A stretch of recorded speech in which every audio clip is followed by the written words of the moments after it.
Medina শরীফের মাটি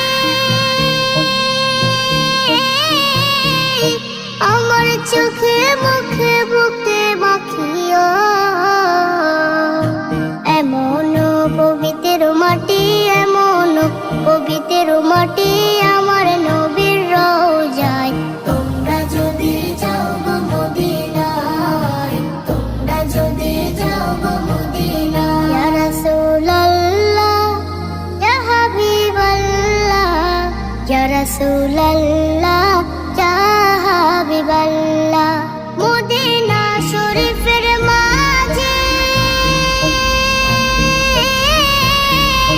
বেহেশতের বাগান আছে ও। সেই বাগানে শুয়ে আছেন, সেই বাগানে শুয়ে আছেন প্যারা নবী মুস্তাফায়।